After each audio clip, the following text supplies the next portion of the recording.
All right, using a different camera this time.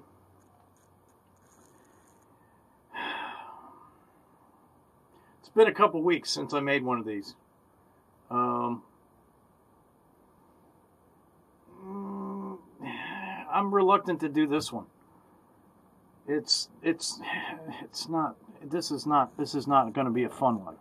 Not at all.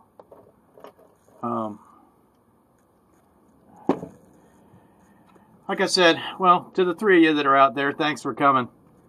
I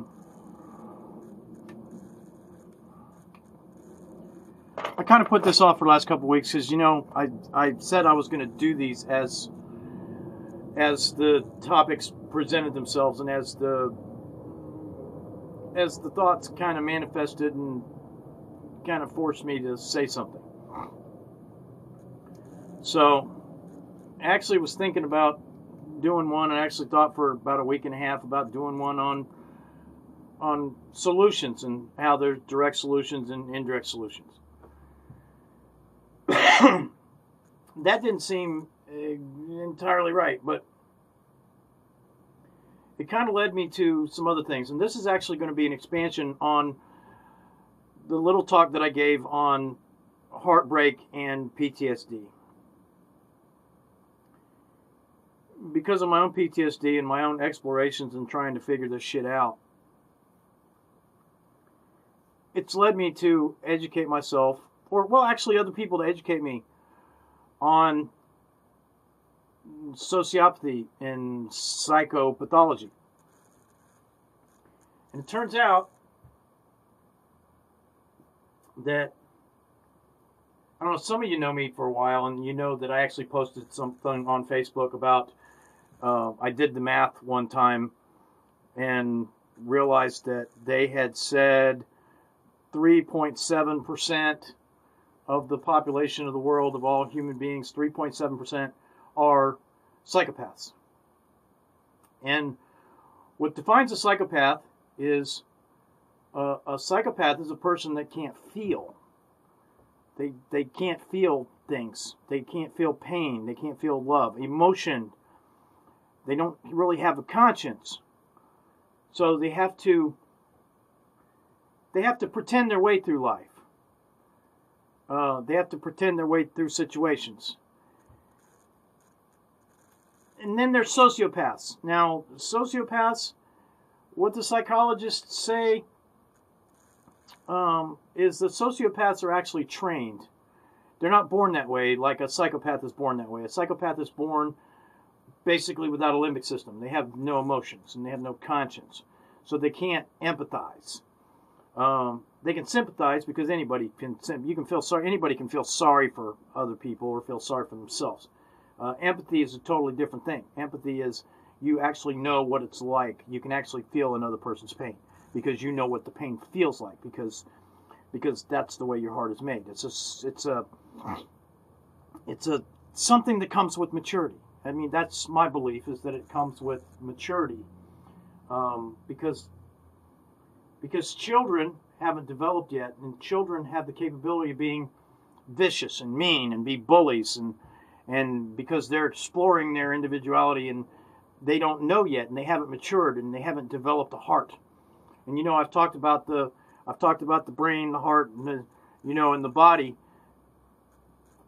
And the thing about a sociopath is a sociopath can be raised by a psychopathic parent, or they can never develop that kind of maturity because they've either never had children of their own, they've never dealt with a pain, they've never dealt with a loss, they've never been forced to have their heart fucking explode.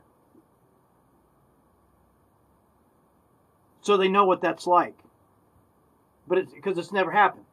Now, a sociopath, according to psychologists, a sociopath can be trained, can be raised by either another sociopath or a psychopath, and they actually grow up having their role model be somebody that can't demonstrate real emotions, can't demonstrate love, can't demonstrate care or concern, can't give of themselves, can't make sacrifices, So they grow up thinking that this is acceptable behavior. This is how they're supposed to be.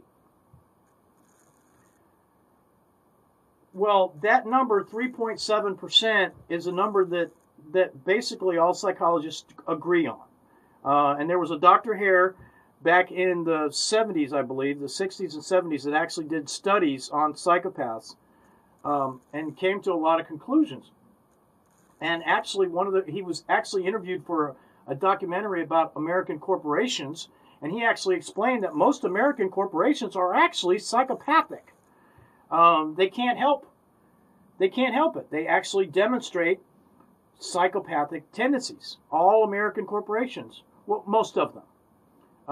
And it's basically just because, it's not because of the people in them, it's because of the structure of the corporation. The short-term thinking, the lack of care and concern for the family members, for the employees. It's all about productivity. It's all about materialism. It's all about power. So 3.7%, you can basically round that up if you consider sociopaths. You can round that up to 4% or even 5%. And what that basically means is 1 out of every 25 people cannot experience emotions. And they need love. That's what they want. Because the only thing a person that cannot experience emotion, that cannot experience pain, that cannot experience real disappointment, real discouragement, what that person actually wants is they actually want love. Because if they can get that love, that gives them a sense of power. And this can manifest in a lot of different ways. I mean, most people think of a full-scale psychopath is a pedophile or a serial killer, somebody like that. But that's not true. There's different degrees of psychopathology and sociopathology, just like anything else. There's varying levels of what it can be. Now, your extreme, which is what, of course, the mainstream press and the media and the Hollywood movie, production tries to convince us of, is that the only people that are psychopaths are serial killers and maybe pedophiles. But, of course, Hollywood hasn't really portrayed a lot of pedophiles because, well, I'm not even going to get into that. But the whole thing is our concept of psychopathology is wrong. It's wrong. Because when you think about it, 1 in 25 people, 1 out of every 25 people is kind of abnormal. Now, I did the math one time, and I figured I counted all the politicians in the entire country, and I put it against the 330 million that live in this country, and the number was still higher than, the number of politicians ended up being like, I think it was like 28% of the 3.7%. So it's highly feasible that every politician that we got is possibly a psychopath or a sociopath, only interested in power and control. Because that's the only way they can sense any kind of feeling. That's the only way they can feel anything, is from a sense of power and a sense of control. So these individuals, they need love.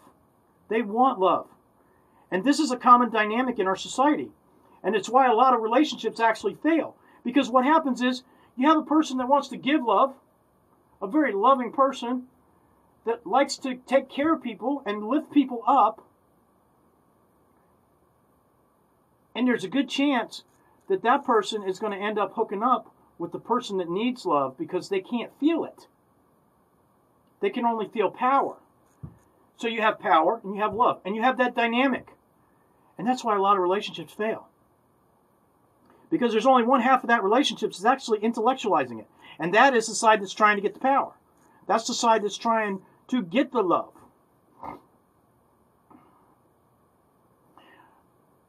I had a Facebook post a couple days ago because it said something about getting in a relationship, and finding love and whatever. It was whatever Queen song, is about you. And it was Somebody to Love came up for me. And I thought it was kind of funny because I love everybody, especially the three of you that are, watching. So I don't really need somebody to love because I've already got plenty of people to love. It's not really a thing for me. And I don't need love. I don't need somebody to love me. I don't, for the last 3 years, I've been in the darkness. I haven't really given a shit. I didn't really want to leave the house. I left the house because I have a sense of integrity. I have loyalty and I have respect for people that trust me. And trust and honor, integrity, all that stuff comes from love. But 1 in 25 people can't experience that. So they can only pretend. Trust, loyalty, honor, respect, integrity. They can only pretend those things. And then what happens is the person that does love ends up getting betrayed, and the next thing you know, they're crawling in a hole. Because that's what you do when you've been betrayed. When you've been betrayed repeatedly, because you're even like an excessive loving individual and you want to take care of everybody and you want everybody to know what you know, you get betrayed over and over and over again because you get exploited. That's what happens. You get exploited. Because people think that they can get from you and turn what you got into power or money or even sex. But all those things revolve on the same thing. They all revolve around materialism. And people that are materialists actually prey and exploit the people that aren't about the money. People that are looking for higher ideals in life. People that want more. They want love. They want companionship. They want to help lift other people up. 1 in 25 people cannot experience any kind of emotion. And then what do? It's only recently that I've discovered that I'm actually developing, and it's because I've been exposed. And other people have been exposed, but they don't really understand what it is. They don't even know that it was because they were with a psychopath. Or that they were with a sociopath. They actually still think that that other person had feelings. And they never really did.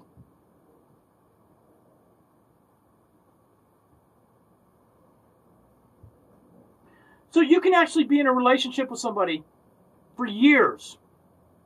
For years. It can end up being a codependent relationship. And it's because you love. 24 out of 25 people are lovers. They can feel emotion. They can feel pain. They can feel disappointment.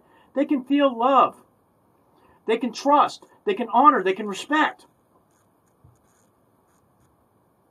But that person that's entirely the materialist, because the only thing that really gives them any sense of anything is power and money and sex, the physical being,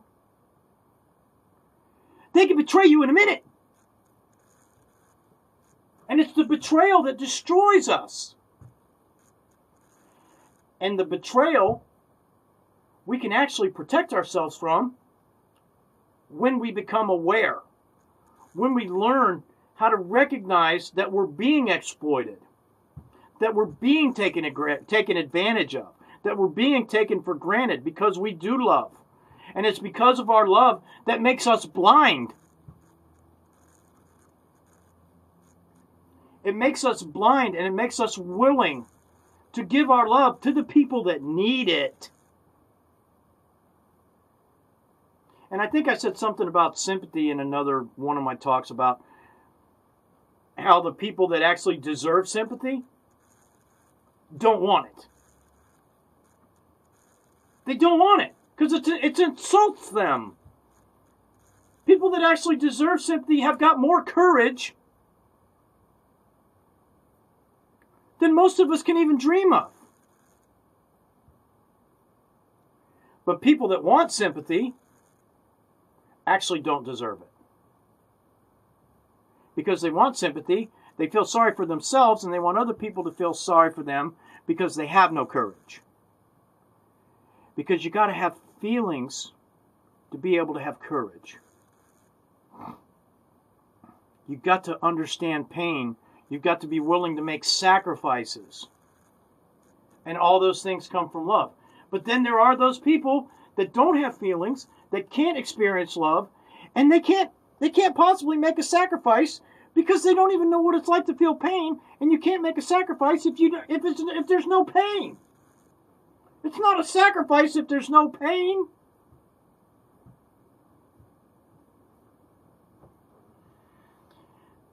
I'm calling this being punished for love. That's the title of this one. Punished for love. Because that's what happens. That's what happens to a lot of people that end up loving somebody that cannot experience feelings. Now, I don't know if it's their fault. I don't know if it's because of something missing, in their brain, in their mind, or their heart. I don't know. They're born that way. Sociopaths, I think, are raised that way. They have role models, and it's acceptable behavior. And some people are psychopaths, and I think I can't make a comparison to children, because children haven't actually developed. And there are some people that are my age that are still children. For one reason or another. Maybe they've never experienced that kind of deep pain. Maybe they've never had children they've had to raise for themselves. Maybe they've never had dreams. I don't know. But I think that there's some people that do change. I don't think it's a permanent deal. I mean, I'm definitely not a sociopath or a psychopath, because I just cried this morning for something that didn't have nothing to do with me. And I definitely know what pain feels like. And I love everybody. I don't have enough. I don't have enough to give. It kind of depresses me sometimes a little bit, because I can't do more for people. I wish I could. Mostly what I can do is feel their pain. I can understand. So I let people talk. Let people tell me what's going on. So I can understand. So I can feel them. But there's people that can't do that. But they'll pretend to do that because they know they have to do that in order to be accepted into society and to be accepted by other people. And then what do you do when you're fooled? What do you do when you finally find out that basically you've known this person for so long, or whatever, couple of years, 5 years, whatever, you're in a work relationship or a personal relationship, or any kind of relationship, and then you find out that it's never really been real because they betrayed you at the drop of a dime.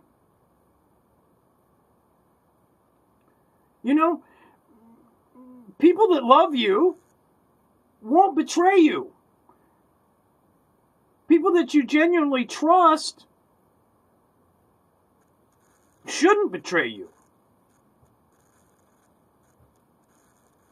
But somebody that can't feel anything doesn't have any trouble performing a betrayal, lying to you. And what does this do? I mean, it's just, I said at the beginning when I started this is one I didn't want to do. I didn't want to do because I'm sure there's some people that are going to watch this that they're going to know I'm talking about them. And I'm probably not. But what do you do? What do you do when everything you've known turns out to be a lie? And that's where the PTSD comes from. That's where the heartbreak comes from. And then what do? You don't know. It's hard to decide what you should do. And it's crushing. It crushes the mind. It crushes the heart. When you've given trust and respect and love, and it just gets thrown in the garbage by somebody that can't feel. 1 in 25 people. Everybody owes it to themselves to get an understanding of these people. Because whether they know it or not, they create evil in this world. They create evil that crushes people, that crushes souls. If you are one of these people that doesn't have those feelings, maybe get some therapy. Maybe find your heart. Maybe understand that manipulating people and pursuing simple power and money and control isn't beneficial to mankind. It may be beneficial to you, but it ain't beneficial to mankind. I mean, that 1 in 25 can fuck up the entire 24 at the drop of a hat. They can do it. And they don't even understand themselves, which is the sad part, which is why I didn't even want to talk about this. Because I'm not really even certain that they're guilty. I mean, if a person is born that way,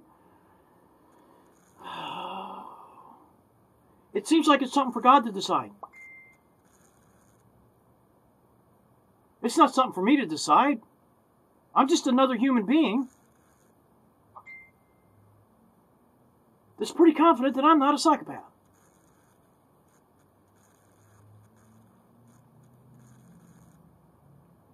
And I'm trying to share this with you. So hopefully you'll take the time. Maybe watch a few YouTube videos or grab a couple books. Look into Dr. Hare and his studies and see what it takes. Because to me, simply, a person that can give love, that can feel pain, is probably not a psychopath. Now, a person that can't feel pain and can't really give love, that needs love, so they can experience power and control. Because that's what they do with it. Once they get that love, they manipulate that love, they exploit that love. And that gives them a sense of power and control.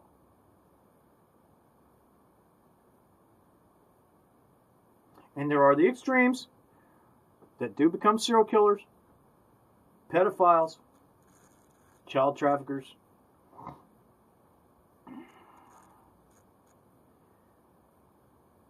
And they think that's normal. And in fact, we'll actually try to create more people like them by compromising them, by putting them in situations where they can lord over this power and control and say, okay, all right, now I've got you to do that. Now I control you to life.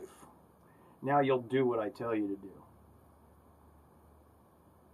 So you take that 1 in 25 people, if they affect just 4 more people, then you're looking at 5 out of 25 people that are affected. Now, is it really that hard to believe that maybe most of them are in political office? That most of them are actually running corporations? Is it possible that that's actually what's wrong with the whole damn world? Because nobody's really aware of it, nobody's really conscious of it, and we all let it happen because we love people.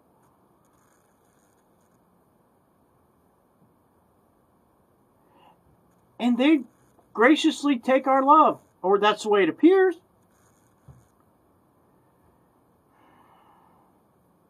I'm not even sure I told you anything tonight. I just don't know. I'm 56 years old tomorrow.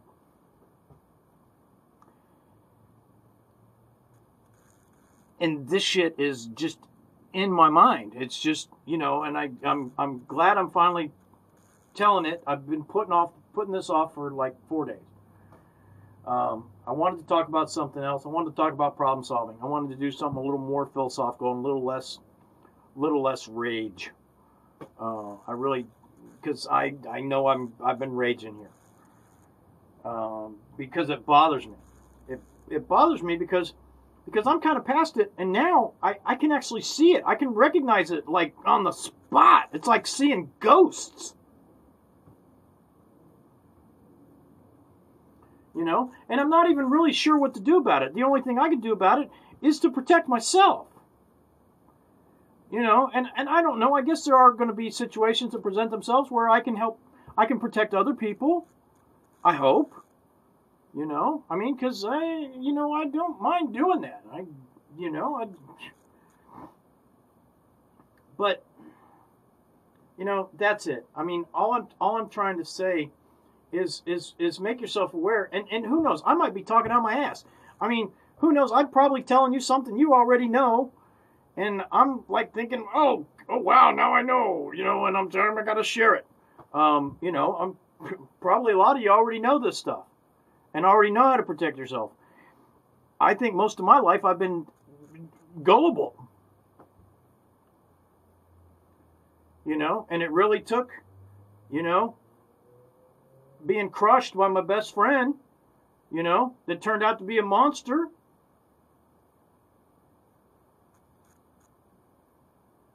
To understand. I mean, in a way, I'm kind of grateful that he did this to me. Because I've reached another level. I'm experiencing life in a totally different dimension than I did before.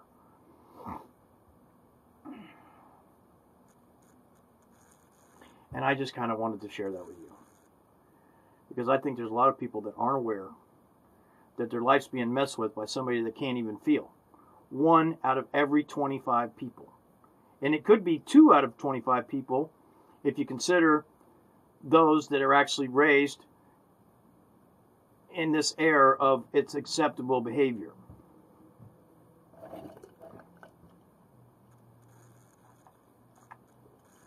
I feel like I've been repeating myself. So I'm going to stop. I love y'all. That's why I'm saying all this stuff. Especially the 3 of you. Thanks for coming. Y'all have a good night. And if I don't make another one of these before, have a Merry Christmas and a Happy New Year. See ya.